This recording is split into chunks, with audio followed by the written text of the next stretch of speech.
20절까지의 말씀입니다. 본문이 좀 길지만 저희가 함께 교독하시도록 하시겠습니다. 제가 교독하는 중에도 계속 이렇게 마이크로 소리가 나올 텐데 교독하실 부분은 함께 같이 큰 소리로 교독하셨으면 좋겠습니다. 그러면 어떠하냐? 우리는 나으냐? 결코 아니라. 유대인이나 헬란이나 다 죄 아래 있다고 우리가 이미 선언하였느니라.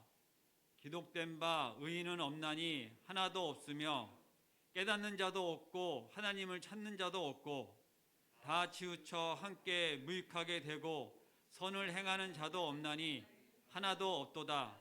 그들의 목구멍은 열린 무덤이요 그 혀로는 속임을 일삼으며 그 입술에는 독사의 독이 있고 그 입에는 저주와 악독이 가득하고 그 발은 피 흘리는데 빠른지라. 파멸과 고생이 그 길에 있어 평강의 길을 알지 못하였고 그들의 눈앞에 하나님을 두려움이 없느니라 함과 같으니라. 우리가 알거니와 무릇 율법이 말하는 바 율법 아래 있는 자들에게 말하는 것이니 이는 모든 입을 막고 온 세상으로 하나님의 심판 안에 있게 하려 함이라. 그러므로 율법의 행위로 그 앞에 의롭다 하심을 얻을 육체가 없나니 율법으로는 죄를 깨달음이니라. 아멘. 오늘의 말씀이 저희가 지난 2달 동안 중에서 하반부에 12월 달 초부터 약 4주간 죄에 관하여서 저희가 이렇게 쭉 말씀이 달려온 것에 어떠한 결론과 또 실제 마무리되어지는 부분에서의 어떤 전환점을 맞이하는 구절입니다. 1장 18절부터 3장 20절까지의 죄에 관하여서 길게 다루었습니다. 이렇게 다뤄진 말씀의 내용으로 봤을 때 그것이 저희가 보면 어떤 마음의 답답함 또 그리고 실제 그것을 계속 다루고 있으면서 우리가 우리 마음 가운데 죄를 바라보게 되게 되는 것, 또 하나님께서 우리의 마음 가운데 조명하여 주는 이 시간들 중에도 사실상 분명히 어려움과 힘듦이 있는 시간이고, 그래서 이것을 놓고 이 학자들은 이 내용을 암흑의 터널이다 이렇게도 별명을 지어놓은 말씀이기도 합니다. 또 말씀을 매일매일 나누는 것이 아니고 일주일에 한 번씩 이렇게 수요일마다 나누는 시간이기 때문에 그 기간이 더 길었고, 그러다 보니까 더 긴 터널 같은 시간이었습니다. 암흑의 터널을 여러분들 오늘 지나오시는데 실제 이 말씀이 짧지 않고 구절이 김에도 불구하고 이것을 따로 구분하여서 짧은 말씀으로 나누지 않고 9절부터 20절까지 다 나누는 것은 사도 바울은 이 글을 쓸 때 숨도 안 쉬고 아까 저희가 함께 교독하였을 때처럼 힘차고 어떻게 보면 숨차고 또 이렇게 거침없이 이 말들을 이어져 나오는 걸 볼 수 있습니다. 한 문장에 그랬으며 찾는 자도 없고 마무리 지면서 하나도 없도다 이렇게 말씀을 하는가 하면 무덤이요 독이 있고 가득하고 빠른지라 하면서 또 말이 이어지고 끊어지지 않고 또 계속되어지는 말같이 보여서 사실 9절에 그러면 어떠하냐 우리는 나으냐 결코 아니라 이렇게 말씀하신 것과 시작해서 20절 끝에 9절까지 한 말씀으로 숨도 안 쉬고 이렇게 뱉어내는 큰 소리로 이렇게 어떻게 보면은 선포하는 말씀과 같이 우리에게 사실은 이야기하고 있습니다. 근데 특별히 이 말씀 가운데 10절부터 시작해서 이 18절까지 이 본문 말씀은 하나님의 말씀을 이렇게 기록한 성경 말씀을 인용하여서 그 말씀과 말씀으로 다시 하면 구약의 성경 말씀 전도서와 시편들 이사야서와 잠언에 이르기까지 시편이 주류를 이루는데 이 말씀을 이어서 그것을 말씀으로 이은 것입니다. 기록된 바, 여기서 기록된 바는 이미 구약의 성경 말씀으로 있는데요 거기서 보면 의인은 없나니 하나도 없으며 하면서 전도서 7장 20절에 말씀하신 거고, 11절 깨닫는 자도 없고 하나님을 찾는 자도 없고, 이것은 시편 52편의 말씀입니다. 이것을 다 하나씩 저희가 이 주석이나 이런 것들 다 찾아보기 쉬운 시간은 아닌데, 그래도 잠깐 한 가지 내용을 보면, 먼저 9절에 그러면 어떠하냐 하고 이어지는 이 말씀 가운데 저희가 첫 9절이 우리에게 또 질문합니다. 그러면 어떠하냐? 우리는 나으냐? 결코 아니라. 답도 바로 이야기하고 있습니다. 여기서 우리는 실제 지금 이 말씀을 나누고 있는 로마의 시민들, 로마의 실제 말씀을 믿는 자들, 또 로마 안에 있는 이 기독교인들을 향해서 편지를 쓰신 말씀이기 때문에 여기서 우리는 믿지 않는 자들을 이야기하는 것이 아니라 믿는 자들을 이야기하는 것이에요. 그런데 먼저는 또 이렇게 앞서서 말씀 가운데 유대인과 이방인들 서로 이렇게 나누어서 구분하여서 유대인에 대한 문제, 또 믿지 않는 이방인들에 대한 문제, 또 믿음을 가지고 있으나 실제 그 믿음 가운데 말씀 가운데 살아가지 못하는 모든 사람들을 총칭해서 또 이렇게 우리는 나으냐 결코 아니다, 이렇게도 또 이야기하고 있는 것입니다. 그러니까 믿음을 말씀을 몰라서 모르는 사람들이나 선하게 살아서 양심이 있어서 그런 대로 선한 삶을 살아간다고 하는 자들이나, 그러면서 그러지 않는 자나 그런 자나 하면서 통칭으로 한 것이 뭐냐면 바로 그 밑에 구절에 유대인이나 헬라인이나 하면서 누구나 다 할 것 없이 다 죄 아래 있다고 우리는 이미 선언하였다, 이렇게 지금 말씀하시는 것입니다. 그런데 그 말씀으로 선언하시면서 기록된 성경의 말씀을 인용하면서 이것이 내 얘기가 아니라 하나님이 이미 이렇게 말씀하셨다, 하나님이 성경 말씀을 통해서 이미 우리에게 말씀하셨는데 그것을 찾아서 하나씩 인용하는 것이 의인은 없다, 하나도 없다, 그리고 깨닫는 자도 없고 하나님을 찾는 자도 없다, 이러한 말씀으로 이제 이어가는데, 한 구절을 먼저 보면 깨닫는 자도 없고 하나님을 찾는 자도 없다는 얘기는 모르거니와 지식도 없는데 그것을 알고자 하는 마음도 없다, 그런 내용입니다. 어떻게 보면은 우리가 모를 수 있어요. 그런데 알려고도 하지 않고, 우리가 모른다는 것을 인지하면서도 실제 알려고 하지 않는 것은 우리가 그것으로 인해서 저희들이 자녀를 양육할 때 더 그것을 호되게 야단치기도 하고 그러는 내용이 있습니다. 개선하려고 노력하면 그것을 가리킬 수가 있잖아요. 그런데 여기서 보면 찾는 자도 없다 하는 것은 뭐냐면 하나님에 대한 있는 것을 인정하지도 않거니와 하나님이 있다 하더라도 나는 그것이 관계가 없다, 이런 식으로 하면서 이 말씀을 이어치는 것입니다. 그리고 12절 말씀을 보면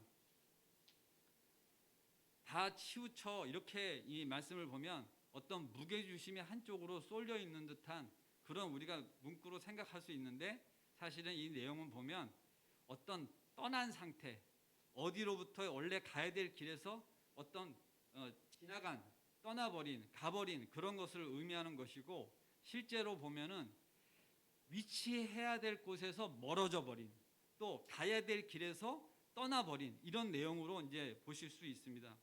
실제 한 문구를 다 이렇게 보지는 못하지만 이런 내용으로 이렇게 이제 보면 다시 이 치우쳐지고 떠나서 전혀 유익함이 없고 무익하게 되고, 선을 행하는 자가 없나니 하나도 없도다 하면서 그 앞구절에 대해서 거듭 강조하고 또 같은 내용상으로 중복되면서 또 중복하지만은 강조점이 있는 것입니다. 없으며 없고 하나도 없도다 하면서 또 12절 말씀이 맞춰지는데, 여기서 선을 행하는 자가 없다고 하는 것은 단순히 어떤 도덕적으로 우리가 좋은 일을 한다 그런 개념이 아니라 우리 마음 상태에서 애정이라고 하는 것이 완전히 없어져 버린 무정하고 무자비한 자가 되는 것입니다. 예를 들어 영화를 볼 때나 어떠한 드라마를 볼 때 우리가 누구를 헤아려 할 적에는 순간 그 카메라가 그 얼굴이나 이런 걸 클로즈업하면서 순간적으로 머뭇거리거나 눈빛이 바뀌거나 어떤 충혈되거나 떨리거나 하는 것들을 보여줄 때가 있는가 하는데, 실제 정말로 악한 영화들은 전혀 미동도 없이 칼을 휘두르거나 상대를 해하는 것들을 볼 수가 있어요. 그러니까 전혀 애정이고 뭐 이러한 것을 갖다 붙일 것도 없는, 양심도 없는 거예요. 그런데 우리가 이러한 것들에 대해서 선을 행하는 자가 없나니 하는 문구로만 해석을 하면 자칫 뭐 좋은 일 좀 안 할 수도 있지, 이런 식으로 헷갈릴 수도 있는 내용입니다. 그런데 어쨌든 이 본문이 우리에게 요구하는 것은 정말 마음이 떠나가고 원래 있어야 될 곳에 있지 않으니까 그 선을 행하는 것이 없다 하는 그 내용이, 마음이 완전히 메마르고 인정도 없고 그리고 정말로 인간성 자체가 말살된 그런 상태로 아예 아무것도 없는, 하나도 없다, 이렇게 표현한 것입니다. 그러면서 또 거침없이 나오는 말은 그들의 목구멍이 열린 무덤이다, 이렇게 합니다. 무덤의 입구가 넓을 이유가 없는데 열린 무덤이다 하는 것이 뭐냐면, 당시에 이 시대의 무덤들은 사람들이 들어 나갔다 할 수 있는 그런 입국에 문이 있는 그런 무덤이었어요. 우리는 땅을 파가지고 좁게 통로를 내서 그곳에 시체를 안장하고 하는 그런, 우리 평지에 어떻게 보면은 무덤을 한다면은 이곳의 장소적인 것을 보면 굴 같은 곳을 파거나 있는 토구를 이용해서 씁니다. 그래서 때로는 그 굴을 한 번도 쓰고 여러 번도 쓰고, 또 어떨 때는 그 무덤을 다른 사람들도 같이 쓰기도 하는, 어떻게 보면 동굴과도 같은 무덤인데, 그러다 보니까 그 무덤 안에 사람들이 들락날락할 수가 있는 거예요. 근데 뭘로 표현하냐면 목구멍이 열린 무덤 같다고 했어요.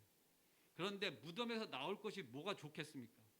다시 얘기하면 이들의 목구멍에서 나오는 것들은 해함과 악한 것들이 열린 무덤처럼 튀어나온다, 그런 내용으로 표현하고 있는 것입니다. 그 혀로는 속임을 일삼고 그 입술에는 독사의 독이 있고, 다 일일이 열거할 수 없을 정도로 이것을 제가 묵상하면 묵상할수록 마음 안에서 어려움과 불편함이 있었어요. 나는 진정 어떠한가, 이러지 아니한가, 저한테도 반문을 하는 것입니다. 제가 화가 났을 때 어떻게 행동하며, 내가 누구로부터 무언가를 원할 때 이런 식으로 사람들한테 현혹을 하고 그러지 않는가, 이렇게 저를 한번 이렇게 바라보는 시간이었습니다. 내가 이렇게 악하지는 않지, 나를 이렇게 도닥이는 그런 시간도 있었지만, 실제 이 말씀 그대로 보면 누가 그렇다고요? 우리가 다 이렇다는 얘기입니다. 우리가 이럴 때가 있다는 거예요. 이러지 않을 때도 있겠지만 이럴 때가 있다는 것입니다. 오늘 이 마지막 날에 여러분들에게 제목을 죄를 깨달아 하는 제목으로 제가 사실은 이 앞에서 이 듣는 우리들 향해서, 저와 여러분들 향해서 무엇을 얘기하고 있는 거면, 이 죄에 관해서 그 악하고 잔악하고 그것이 실제 그림을 그리듯이 어떠한 표현함과, 또 어떻게 보면은 제가 이 앞에서 실제 그런 행동을 하나하나 하듯이 이 말씀에 따라 설명하는 중에, 이 설명을 제가 단순히 그냥 글을 읽듯이 여러분들하고 제가 이 말씀을 교독한 정도로만 해가지고 넘어갈 수도 있었어요. 우린 다 같이 읽었잖아요, 이 말씀을. 그러나 그러한 것으로만 우리가 이것을 보는 것이 아니라, 실제 그 입에서 저주와 악독이 가득하고 또 이어서 그 발엔 피 흘리는데 빠른지라. 여러분들, 피 흘리는데 빠른지라가 뭐예요? 피를 내는데 우리의 기능이나 능력이, 기술이 있다는 얘기입니다. 피를 흘리는 데 있어서 우리가 더듬더듬하고 이러는 것이 아니라, 우리가 훈련되어서 그런 것들에 능해서 그런 것들이 빠르다는 얘기예요. 빠르다는 얘기예요. 민첩하다는 얘기입니다. 근데 여러분들, 한번 누구라도 피를 흘려서 내본 적이 있으세요? 지금 가정주부분들은 도마 위에 생선을 생각하시는데 그런 거 아니에요. 그런 거로 해서 마음을 삼지 마시고 지금 누군가를 해야 한다는 거예요. 피를 흘리게 한다는 얘기는 그 상대로부터 모든 어려운 것들을 이렇게, 실제 피는 생명입니다. 생명을 해야 하는 거예요. 지나가는 모기 같은 거 잡는 거 생각하시면 안 되는 거예요. 이거는 정말로 해서는 안 될 것인데도 불구하고 그 발이 실질적으로 지나가다가 이렇게 손을 흔들어서나 잘못 실수를 해가지고 누구를 해야 그런 것이 아니라 발이 움직였다는 뭐예요? 의지적인 것을 분명히 보여주고 있는 거예요.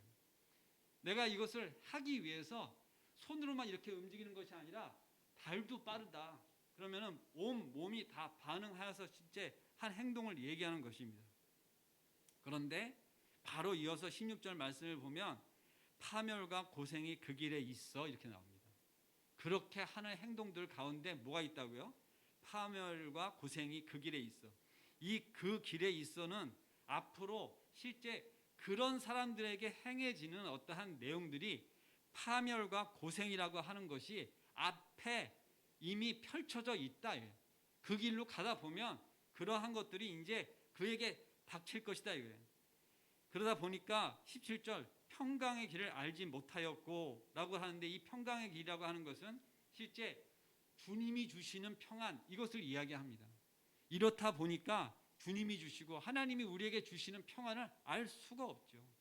그에게 실제 하나의 어떠한 행함들로 인해 가지고 일어나는 일들이 실제 파멸과 고생인데, 그 앞에 종착역처럼 보이는 것이 평강이 없고 평안이 없고 그런 내용입니다.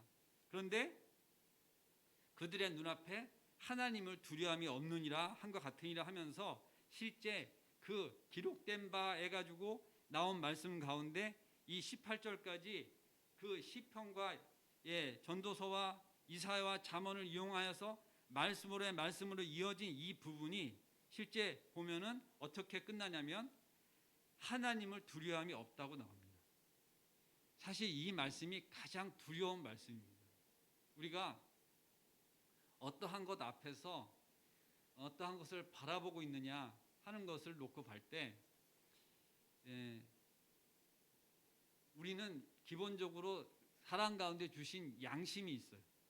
아무리 악한 자도 그 부모 앞에서, 또 아무리 어떠한 것들로 막 달려가던 자들도 어느 순간인가 자기를 되돌아보는, 또 때로는 또 어떠한 계기점으로 해서 자기를 성찰할 수도 있는 그러한 것들을 하나님이 주셨는데, 이러한 행태들을 가운데 그 앞에 하나님을 두려워하는 마음이 없는데, 하나님을 두려워하는 마음이 우리도 순간순간 없을 때도 있어요.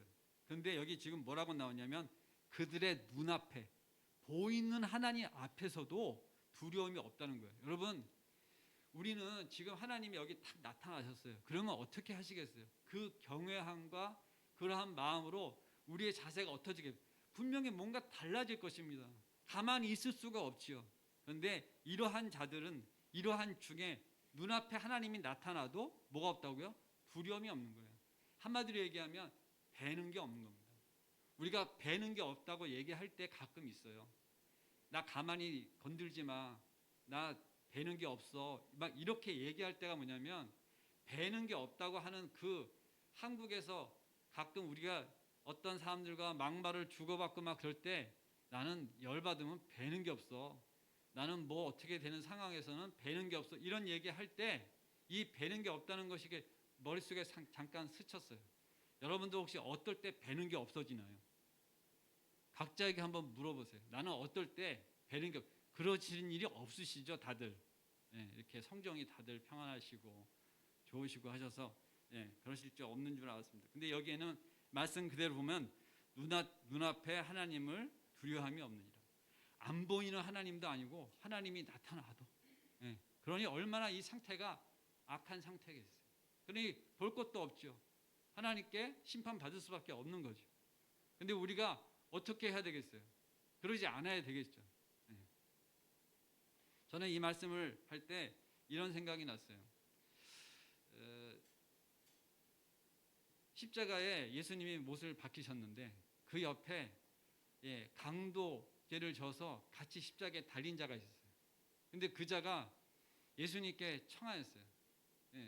하늘나라에 가든 나를 기억해달라고 하는 그 말씀으로 구원함을 얻었잖아요. 그 말씀이 저에게도 큰 은혜가 되었던 말씀입니다. 정말 큰 죄를 져도 주님의 사하심으로, 그 구원하심으로 우리는 그곳에 하나님께서 예수님께서 십자가에 못 박여 지금 있는 상태지만 그 예수님의 그 모습을 보고 그 예수님하고 대화를 하고 그런 상황이에요. 근데 그러한 자도 용서를 받고 구원을 받는다고 이야기를 하는데, 어느 날 이제 임종을 앞두고 있는 어떠한 그 어르신 환자한테 가서 그 말씀으로 목사님이 말씀을 전하면서 이러한 자도 구원을 받는다고, 늦지 않았노라고, 지금 이 병상에 누워 계시지만 임종하시기 전에 하나님을 영접하시고 그 정말로 고백하시고 그래서 구원함을 얻으셨으면 좋겠다고 하면서 그 말씀을 이렇게 전하는데, 그 병상에 누워있는 어르신이 뭐라 하냐면 나는 그런 죄를 짓지 않았노라고, 그러니까 괜찮다고 그랬다는 거예요. 이게 무슨 얘기냐면 그 예화로 든 강도 같은 사람과 자기와 비교를 하는 것이 싫은 거예요. 이게 무슨 말씀이냐, 나는 그런 죄를 짓지 않았다, 이러한 이야기로 그는 항변하듯이 목사님한테 얘기하였지만, 목사님은 우리의 죄를 그렇게 보고 실제 고하고 고백하고 자기가 회개하는 마음으로 돌아서지지 않으면 실제 구원함이 없다는 것을 잘 말씀드렸는데도 불구하고, 늦지 않았다라는 걸 말씀드리고, 정말 죽기 직전이라도 지금 그 상황에 놓여져 있는 그 어르신에게 말씀을 전하는데도 불구하고 그분의 마음 안에 뭐가 있어요? 그것을 받아들일 마음이 되지 않은 거예요. 내가 정말로 지금이라도 하나님, 또 예수님을 영접하고 그렇게 고백을 하면 구원함을 받는다고 지금 마지막 그 순간에 그 목사님을 통해서 말씀을 전하러 왔는데 그 자는 어떻게 하였다고요? 나는 그런 죄를 지었지 않았다. 그 마음 가운데 성령 하나님이 역사를 하셨으면 그 마음 가운데 그것을 받아들이고 또 그 목사님 앞에서 그것을 수용하고 그리고 죄사함을 받고 그러하면서 그 마음 가운데 뭐가 열리겠어요? 구원의 길이 열리는 거 아니겠어요? 근데 그 어르신은 어떻게 했다고요? 그것을 부정한 거예요. 그러면 우리는 다 믿는 자로서 지금 이 가운데 그 예화에 나오는 그 어르신 정말 안타깝고, 왜 그랬을까? 하나님께서 그를 불쌍히 여기셔서 그 마지막 순간에 목사님을 보내서 그렇게 했는데 왜 그걸 받아들이지 못할까? 여러분들은 그렇게 생각하시죠. 근데 실제로 호스피스 병동에서 많은 사역들을 하시는 분들이 실제 죽음을 기다리면서 어느 일정한 기간 동안 그렇게 정말로 삶을 정리하는 과정에 많은 사람들이 구원함을 얻기도 하지만 실제 그렇게 영접하지 못하고 가시는 분들이 많이 있습니다. 우리가 실제 그러한 지경에 있는 것이에요. 저희가 무엇이 잘나고 여기 있는 어떠한 사람들보다 무엇이 낫기 때문에 어떠한 부분적으로 어떠한 것들은 정말로 여기 있는 그 10절부터 말씀하시는 이런 내용들하고 우리가 실제 연관시키기 어려울 수 있습니다. 정말 저희의 혀로 소금을 입삼거나 입술로 독사의 독이 있고 정말 입으로 막 저주를 퍼붓고 정말 누구를 해하기에 발이 빠르고 그러지 않을 수 있어요. 그런데 이 로마서에 말씀하시는 모든 죄는 실제 도덕적인 것을 얘기하는 것이 아닙니다. 온전히 원죄, 우리가 아담의 죄를 지음으로써 우리 안에 들어와 있는 그 죄성, 그것을 이야기하는 것이고, 그 죄에 대한 고백과 또 죄에 대한 인정함과 이러한 것으로 해서 저희가 실제 그 구원함을 얻는 것에 가야 되는 것에 대해서 사실은 이야기하기 위해서 이러한 부분들이 우리를 다 지금 필요가 한 것이에요. 근데 오늘은 실제 말씀 가운데 20절 말씀으로 마무리를 지면서 우리가 실제 오늘까지의 이야기는 실제 구원함에 대해서는 다루질 않습니다. 구원함은 실제 우리가 어떠함으로 해서 이어지는 것이 아니기 때문입니다. 그 순전히 그것은 은혜의 구간이고 순전히 그것은 지금 저에게 있는 어떠한 것의 영역 가운데 있지 않아요.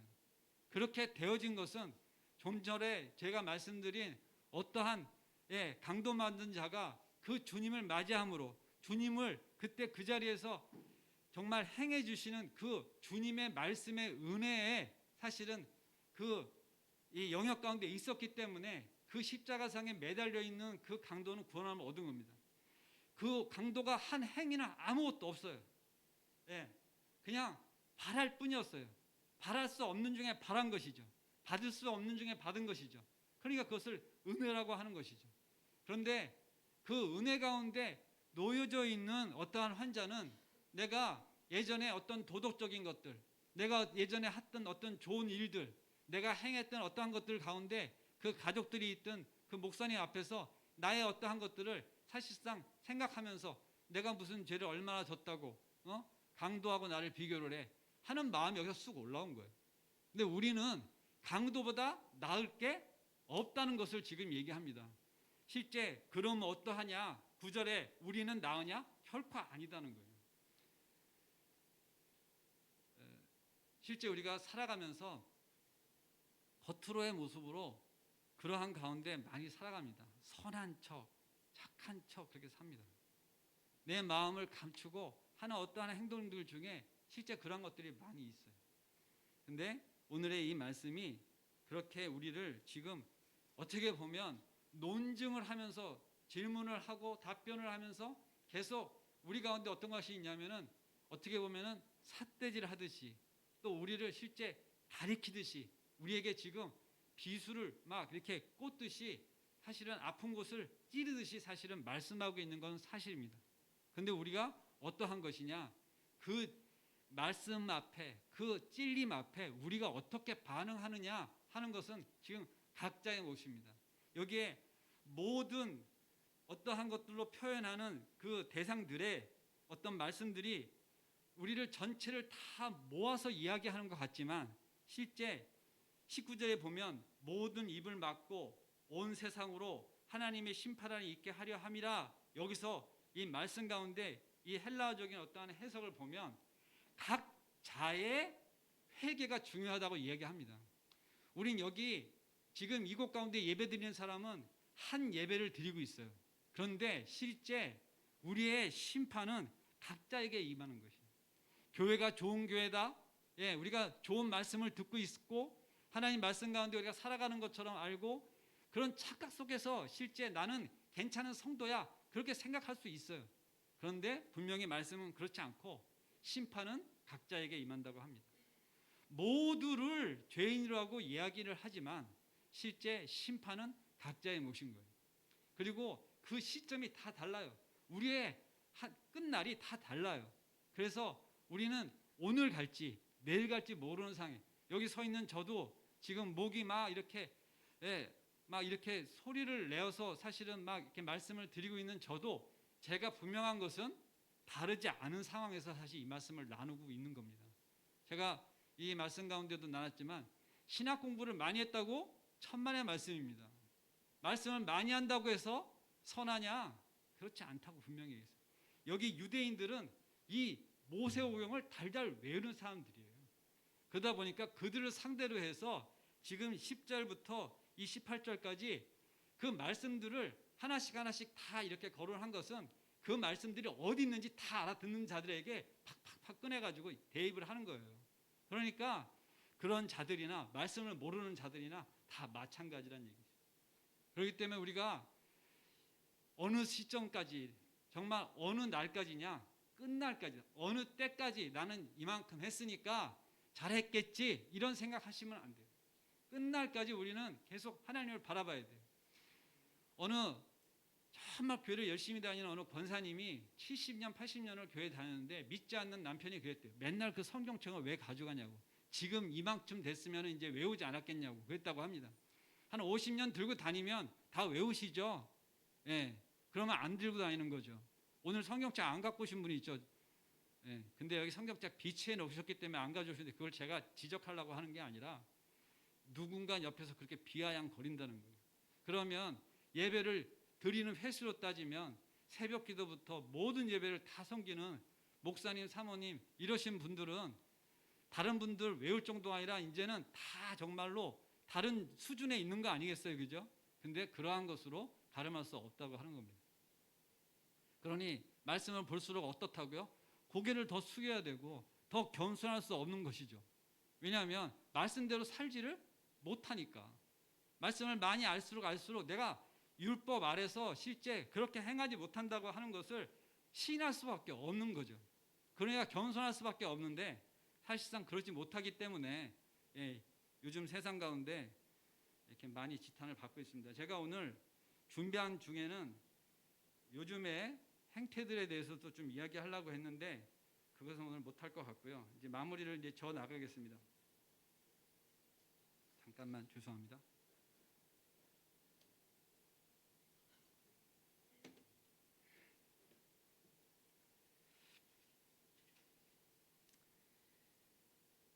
(1장 18절에서) (3장 20절까지) 암흑의 터널이라 하며 그 긴 터널을 여러분들이 이제 달려오셨어요.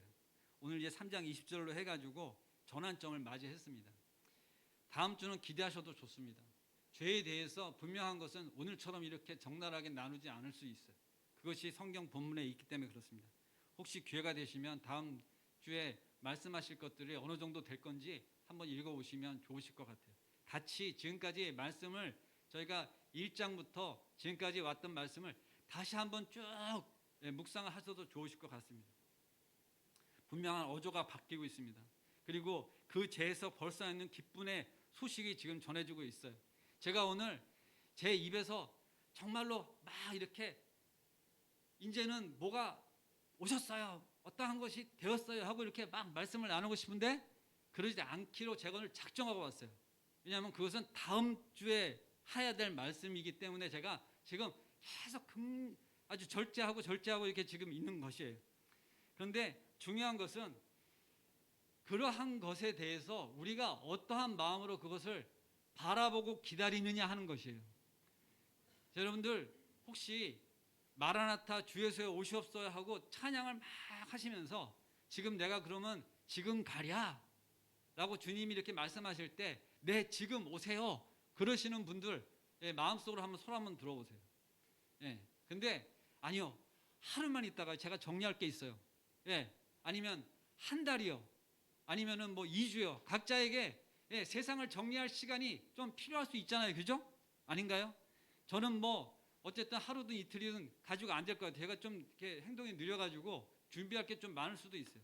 근데 어떤 사람은 anytime okay, 언제든지 오시기만 하면 나는 뭐 아무 그게 없어. 이 세상에 아무런 미련도 없고 정리할 것도 없는 거예요. 근데 그렇게 사는 삶이 귀하다 제가 분명히 말씀도 한번 드렸었어요. 그런데 오늘 이게 뭐냐, 제가 말씀을 묵상하면서 그때 그 했던 제 말씀드린 중에 언제나 그것을 준비되어 있는 사람처럼 살아간다는 게 어떠한 것인지 다시금 깨달았는 게 뭐냐, 내가 죄를 깨닫고 있는 거냐. 우리는 죄를 질 수밖에 없는 삶 가운데 살아가, 이 세상 가운데 살아가니까 그래요. 뭐 관계적인 것도 그렇고요, 또 실제 제가 어떠한 도덕적인 것이 그렇고 다 그렇습니다.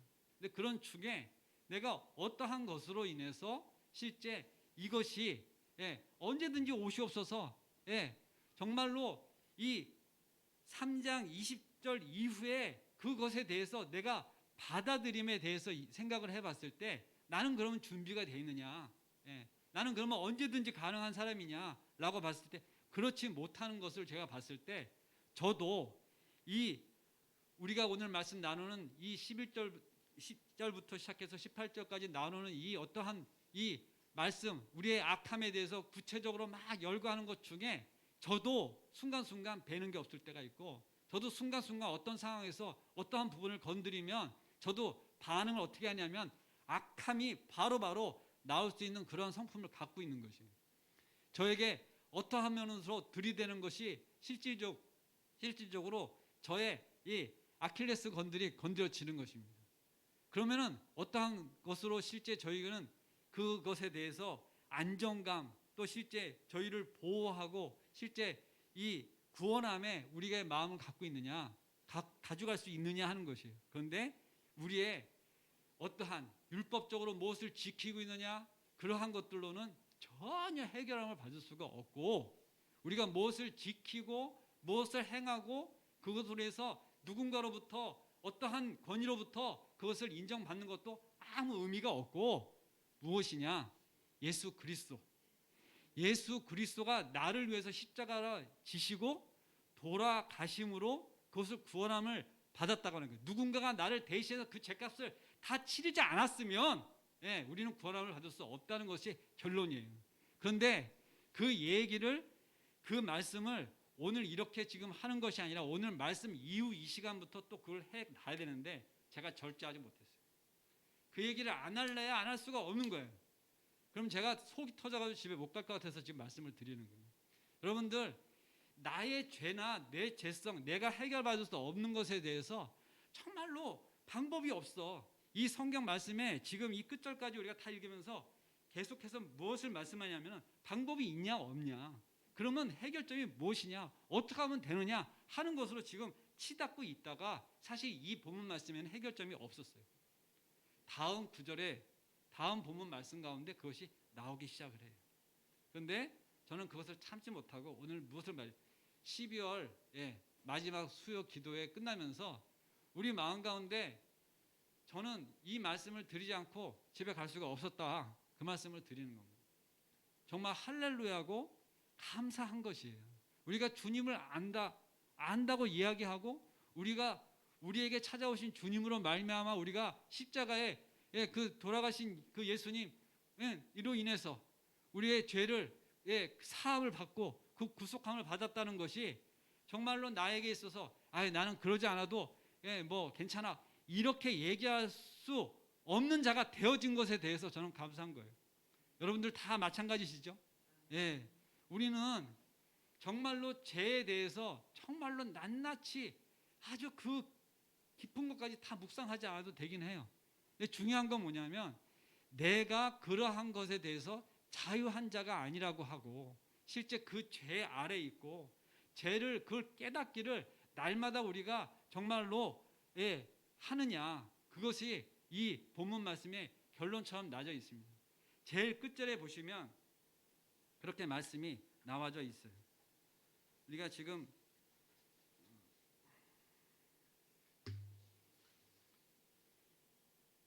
제가 19절부터 다시 읽겠습니다. 그리고 결론을 맺겠습니다. 우리가 알거니와 무릇 율법에 말하는 바 율법 아래 있는 자들에게 말하는 것이니 이는 모든 입을 막고 온 세상으로 하나님의 심판 아래 있게 하려 함이라.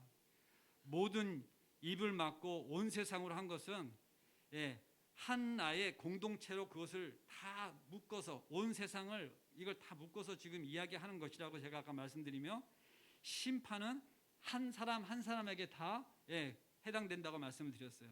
그러므로 율법의 행위로는 그 앞에 의롭다 하심을 얻을 육체가 없나니 율법으로는 죄를 깨달음이라 그랬습니다. 우리가 모두 육체를 입고 있습니다. 우리의 육체 안에 지금 있죠. 우리가 살아있는 날이 은혜의 때이기도 하지만 분명한 것은 이것으로부터 자유로울 수 없는 그러한 분명한 행태에 있는 것 사실입니다. 그런데 그 율법이 우리로 하여금 죄를 깨닫게 하기 위함이다 이렇게 나와 있습니다. 그럼 오늘은 죄를 깨달음까지만 가도 죄에 대해서 우리가 자유하지 않고 그 죄 가운데 우리가 실제 아래 있다, 죄의 권위 아래, 죄가 우리를 실제 움직이고 있다, 우리로 하여금 그 안에 우리가 구속되어 있다, 그러한 것에 대해서 실제 깨달음을 가지고 오늘 사실은 말씀을 마치는 시간입니다. 근데 제가 실제 그 죄 아래 있다고 하는 것에 대해서 얼만큼 설명을 하고 이렇게 서로에게 이렇게 서로 이렇게 나누는 시간이 되었는지는 모르겠어요. 근데 중요한 것은 그것이 크고 나에게 더 다가가면 다가갈수록 이것이 어떻게 해결받느냐에 대해서 우리가 이미 다 알고 있는 것 같지만 그것이 저희에게 정말로 큰 은혜이고 감사이고 그렇게 하시기 위해서 이 땅 가운데 지난 주간에 성탄절에 예수님은 우리를 위해서 이 땅 가운데 오시고 그 지존하신 하나님께서 그 높은 곳을 버리시고 이 땅 가운데 오신 것이 우리가 매년 맞이하는 성탄절임에도 불구하고 날마다 기쁨으로 그것을 맞이할 수밖에 없는 우리의 정말 그 마음 가운데 예전에 그 성탄절을 맞이할 수 없었던 그 시간들 가운데 정말 조용히 제가 평생에 가장 조용히 지낸 성탄절이 지난 주간의 성탄절이었어요. 사실 마음이 많이 아팠습니다. 교회 오고 싶은 성도분들에게 오지 마시라고 문자를 줬을 수밖에 없는 상황이에요. 근데 또 해마다 송구 영신 예배를 드리는 제 마음 가운데는 뭐가 있냐면, 교회를 나오지 않은 모든 성도들도 그 석 달 금음에 본가의 집을 찾아가는, 2년 동안 외박을 하는 자식은 나쁜 자식이잖아요. 그러니까 석 달 열흘 마지막 날에는 집을 가는 거예요. 그래서 얘는 집 나간 지 작년에 들어갔다가 나갔다가 올해 들어온다는 그런 불명예를 받지 않기 위해서 어떻게 합니까? 석 달 금음날에는 집에 들어오는 거예요. 근데 그것도 구정으로 따진다고 하더라고요. 신정으로는 안 따지고. 여러분들, 사실 이 송구 영신 예배는 모든 성도가 다 모여서 이곳 가운데 사실은 특별히 준비된 성찬신도 같이 하고, 성도들이 그것을 나누면서 그 예배를 깊이 드리고, 정말 내가 한 해 동안 드리지 못했던 예배를 정말 다 이렇게 갚듯이 또 진실한 마음으로 다가가는 그런 시간인데도 불구하고 어떻게 한다고요? 수명밖에 못 오는 거예요. 수명. 근데 그것을 오기 위해서 미리 예약하신 분이 있어요. 저는 그분이 사실 지혜롭다고 생각해요. 왜냐하면 먼저 하신 분을 저희가 뺄 수는 없잖아요. 그죠? 말씀을 마치겠습니다. 기도하겠습니다.